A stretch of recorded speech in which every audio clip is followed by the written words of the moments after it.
প্রশ্ন করলেন আমার কাছে দায়রা শব্দের অর্থ কি, এবং 11 নম্বর যে দায়রাটা, সেই দায়রার কর্মটা কি, যে কর্মটি করে 6 জন নবীর বেলায়েতে একজনে হাসিল করতে পারে। দায়রা শব্দের বাংলা অর্থ হচ্ছে খানকা। আমরা খানকা শরীফ বলি না, আমার টিপু সাহেব বাবার খানকা শরীফ আছে না, ওইটার এক নাম খানকা শরীফ, আবার অনেকে বলে দায়রা হচ্ছে। কারণ এই যে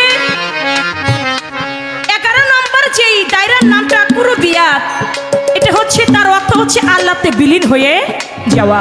আর যখন আল্লাহতে বিলীন হয়ে যায়, 6টা লতিফার কর্ম করে, বলছে না কোন লতিফ, একটা কর্ম করে তারা একটা জায়গায় পৌঁছে যায়। সেই কর্মটা কি? সেই কর্মটা হচ্ছে 6টি লতিফার কর্ম। কালব, রূহ, সের, খুফি, আখফা, নফস, আমাল, এ হলো 6টি। এই 6টি লতিফার কর্ম করে তারা মুরাকাবার ধ্যানের মধ্যে বসে। এই 6টি লতিফাকে জাগ্রত করে তারা মুরাকাবার মধ্যে বসে।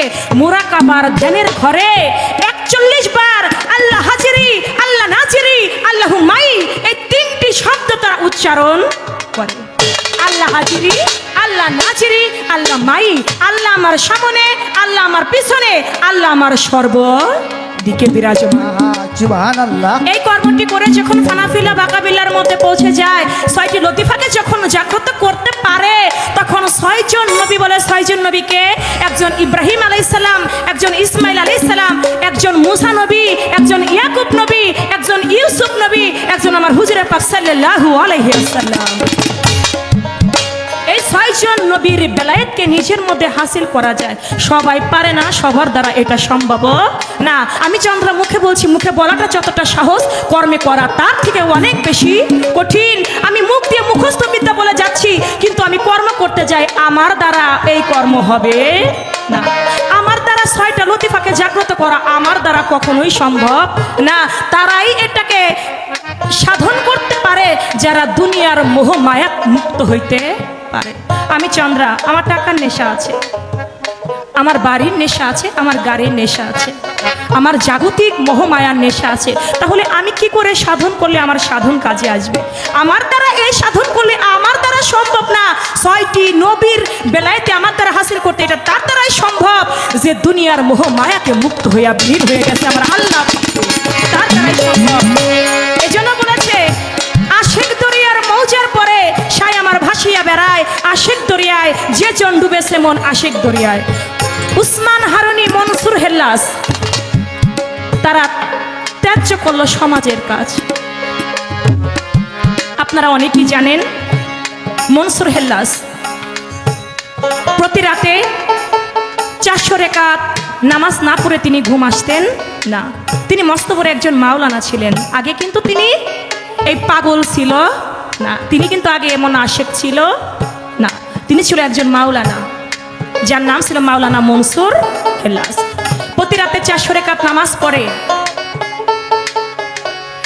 এমন সময় তার একজন বোন ছিল, যার নাম ছিল আয়না বিবি। ঘরের মধ্যে বৈশা বৈশা কোরআন পড়ে। ওই দিক দিয়ে আল্লাহর একজন ওলি যায়, যার নাম হলো জুনাইদ বাগদাদি। লক্ষ্য করে তাকিয়ে দেখে কোরআন পড়ার সুর। আস্তে করে আয়না বিবি কোরআন পড়া বন্ধ করে তাকিয়ে দেখে যে আমার কোরআন পড়া কেউ একজন বাইরের পরপুরুষ শুনতেছে। কোরআন পড়া বন্ধ করে দিলেন, বাহির হইলেন। বাহির হয়ে বলতেছেন জুনাইদ বাগদাদিকে, আচ্ছা আপনি একজন পরপুরুষ হয়ে আপনি যে আমার বেড়ার সাইটে দাঁড়িয়ে দাঁড়িয়ে আমার কোরআন পড়া শুনতেছেন, এটা কেন শুনতেছেন? আপনি কে? বলে আমি জুনাইদ বাগদাদি। বলে আপনি কি আল্লাহর ওলি জুনাইদ? বলে হ্যাঁ। বলে আপনি বেড়ার আড়ালে কেন দাঁড়িয়ে আমার কোরআন পড়া শুনছেন? বলে দেখো মা, তুমি যেভাবে কোরআন পড়তেছো ঠিক এইভাবে আমার মা কোরআন পড়তো। তোমার কোরআন পড়ার সুরটা এতই সুমধুর, এতই মিষ্টি যে আমার কাছে এত ভালো লাগছে, তাই আমি শুনতেছি। বলে ঠিক আছে, আপনি শুনছেন, ভালো কথা, কিন্তু আমার কাছে মনে হচ্ছিল বেড়ার একটা সাইড দিয়ে যেন নূরের আলো আসতেছে। আপনি এত নূরের পাওয়ার আপনার ভিতরে, আমি কেমন যেন হয়ে গেলাম। বলে মা, তুমি তো কোরআন ভালো পড়ো, ঠিক আছে, তুমি কি মুরিদ হইছ? বলে না বাবা, আমি মুরিদ হই নাই। বলে তুমি যদি মুরিদ না হও, যে দুনিয়ার বুকে মুরিদ হইল না সে জাহিলিয়াতের মৃত্যুবরণ করবে। যার পীর নাই তার কোনো শিন নাই, যার পীর নাই তার পীর হইল শয়তান। তুমি যদি বায়াত না হও, তুমি যদি মুরিদ না হও, তাহলে তো তুমি আল্লাহ পর্যন্ত পৌঁছাইতে পারবে না। তুমি মুরিদ হও। বলে বাবা আমি কোথায় গিয়ে মুরিদ হব? আপনি দয়া করে আপনার কাছে আমাকে মুরিদ করেন। জুনায়েদ বুগদাদির হাতে হাত রেখে আয়না বিবি মুরিদ হয়ে গেল। গুরু নাম যার অন্তরে, কুরবান ভাই সে কখনো ঘরে থাকতে পারে না রে। আমার মুর্শিদ নাম যার অন্তরে, টিপুষা নাম যার অন্তরে, সে ঘরে রইতে পারে না। তাই তো 1 মাস পরে মিলাইছে বাবা চাঁদের মেলা টিপুষার নামে হইয়া দেওয়ানা। এটা গুরু প্রেম, এটা টিপুষার নামের আগুন, টিপুষা নামের প্রেম। যার অন্তরে একবার গেঁথে গেছে সে আর ওই নাম ছাড়া আর কিছু চায় না, আর কোনো নাম তার হৃদয়ে ভালো লাগে না। ঠিক তেমনি আয়না বিবি যখন জুনায়েদের কাছে মুরিদ হয়ে গেলেন আর ঘরে থাকতে পারে না, রাত্রেবেলা ঘরের বাইরে হয়ে যায়।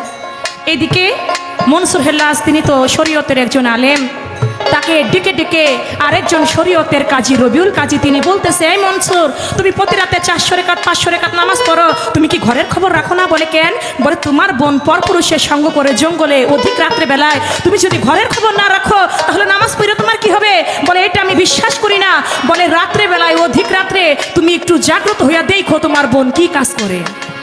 বলে ঠিক আছে। রাত্রিবেলায় আর ঘুম আসলো না, বালিশের নিচে একটা তরবারি রাইখা মনসুর হেলাস ঘুমের ভান করে শুয়ে আছে।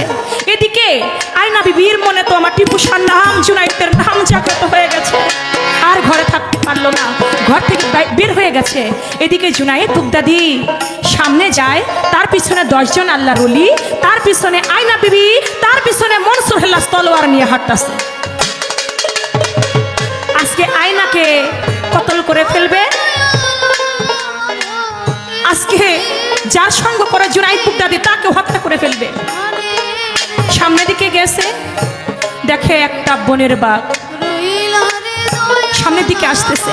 মনে মনে চিন্তা করে এই বনের বাঘ আমাকে খেয়ে ফেলতে পারে, আমি একটা গাছের আগায় গিয়ে উঠি। গাছের আগার মধ্যে গিয়া বসে, দেখে বনের বাঘ এসে আমার জুনায়েদ বুগদাদির পায়ের মধ্যে পড়ে গেছে। আমার জুনায়েদ বুগদাদির পায়ের মধ্যে চুম্বন করে, আয়না বিবির পায়ের মধ্যে চুম্বন করে। মনে মনে চিন্তা করে, কিরে বনের বাঘ সারা জীবন শুনছি মানুষ খায়, আজকে যেদেরকে খাইলো না, কেন খাইলো না? আমি একটু দেখি তো এখানে কি হয়।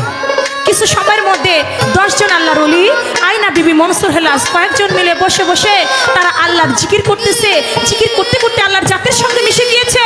আল্লাহর জাতের সঙ্গে মিশে গিয়ে ফানাফিল্লা বাকাবিল্লার স্তরের মধ্যে তারা পৌঁছে গেছে।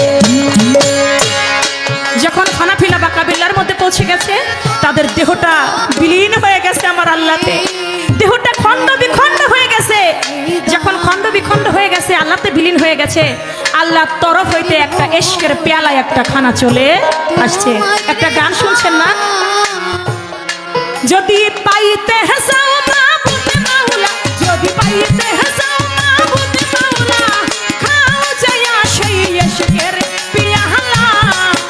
আয়া আয়া ওরে খাও যায়া সেই ইশকের পেয়ালা।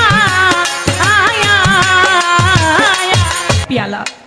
মনসুর হেল্লাস দেখতেছে ইশকের পেয়ালায় করে একটা খানা চলে আসছে।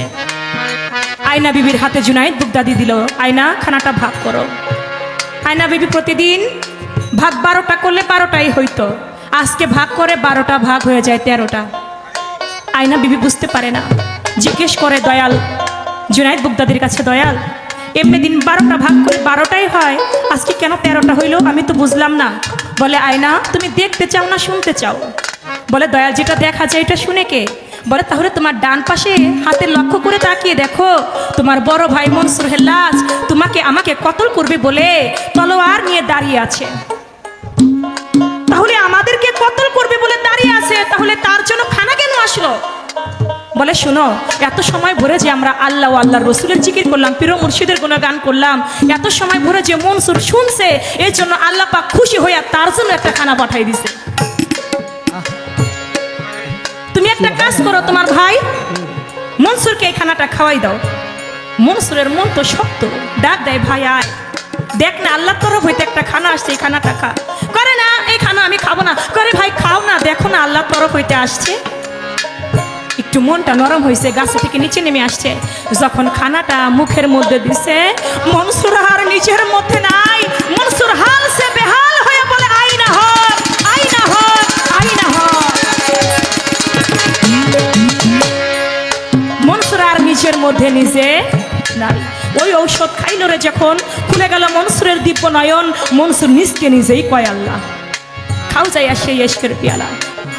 সেই মনসুর যখন নিজেকে খোদা বলে দাবি করে, সমাজের লোক মেনে নেয় না, কিছুতেই মেনে নেয় না। মনসুরের এই কথা শুনে মনসুর যখন বলে, আইনা হক, আমি সমগ্র, আমি সমগ্র, আমি স্রষ্টা, আমি আল্লাহ, আল্লাহ আমা হতে দূরে নয়, আমি সমগ্র। এই কথা যখন বলল, মনসুর হেল্লাসের গুরু জুনাইদ বুগদাদি বলে, মনসুর তুমি এই কথা আর কোনোদিন বইল না। বলে, কেন বলবো না? বলে, তুমি সমগ্র, এই কথা তুমি যদি বলো তাহলে লোক সমাজ তোমাকে মেনে নেবে না, শরীয়তে তোমাকে মেনে নেবে না। তুমি যদিও কুরআন বিরোধী কথা বলছো কিন্তু ধর্ম বিরোধী নয়, তারপরেও তোমাকে কিন্তু লোক সমাজ মেনে নেবে না। বলে, দেখেন জুনাইদকে বলে, জুনাইদকে বলে, দয়াল আমি যখন আয়না হক বলি, আমি সমগ্র বলি, তখন আমার ভিতরে দুনিয়ার কোনো কিছু সামনে থাকে না, না থাকে আমার বাড়ি, না থাকে আমার ঘর,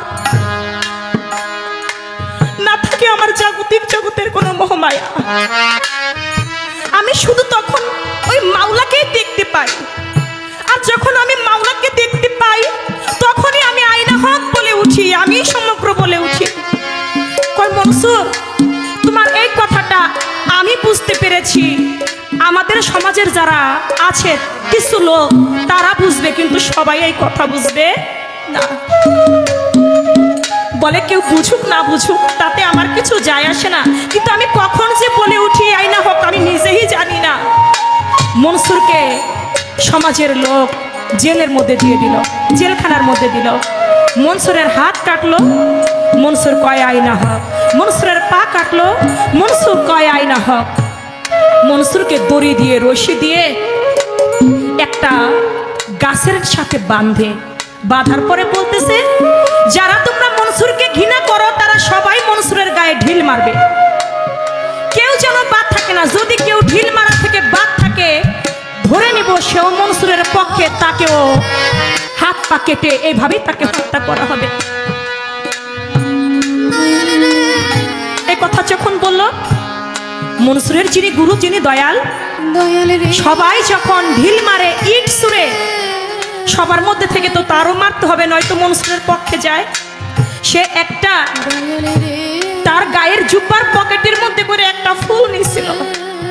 ওই ফুলটা যখন মনসুরের গায়ের মধ্যে ফিক্কা মারল, এত সময় যে লোকজনে মারছে তাতে মনসুর একবারও কান্দে নাই।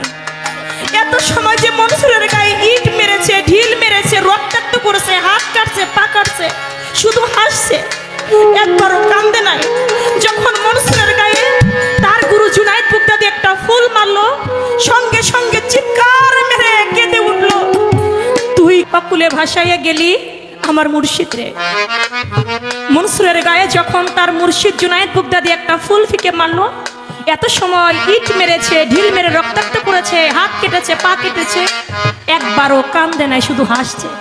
যখন ফুল মারছে তখনই চিৎকার দিয়ে উঠছে। সবাই জিজ্ঞেস করে, তোমাকে এত সময় তোমার হাত কাটলো তুমি হাসলে, পা কাটলো তুমি হাসলে, তোমাকে ইট মারলো, ঢিল মারলো তুমি হাসলে, ওই লোকটা তোমাকে একটা ফুল মারলো তুমি কানলা কেন? বলে, যারা আমাকে ইট মেরেছে, যারা আমাকে হাত পা কেটেছে তারা তো বুঝে না, তারা তো জানে না, কিন্তু আমার মুর্শিদ জুনাইদ তো জানে আমি কোন সময় কোনখানে দাঁড়িয়ে আমি আয়না হক। ওরা না হয় না জেনে আমাকে ইট মেরেছে, কিন্তু আমার মুর্শিদ কেমন করে আমার গায়ে আঘাত দিয়েছে। সে যদিও আমাকে ফুল মেরেছে, ওইটাও পাথরের থেকেও আমার গায়ে বেশি লেগেছে, কারণ ওরা বুঝে না আমার মুর্শিদ তো জানে আমি কোন জায়গায় দাঁড়িয়ে আমি কথা বলি। তাই বলেছে উসমান হারুনি, মনসুর হেল্লাস, তারা ত্যাগ করিল সমাজের কাজ। ভাই তাই বলেছে, যদি ওই মুরাকাবা মুশাহেদার কমলের মধ্যে যদি একবার সেই দায়রার মধ্যে দাঁড়িয়ে যদি 6টি লতিফাকে জাগ্রত করে জীবনে যদি কেউ একবার সেই আল্লাহ নাম যদি জপনা করে, আল্লাহকে নিজের ভিতরে আয়ত্ত করে, তাহলে সে সর্বসাধন তার সিদ্ধি হয়ে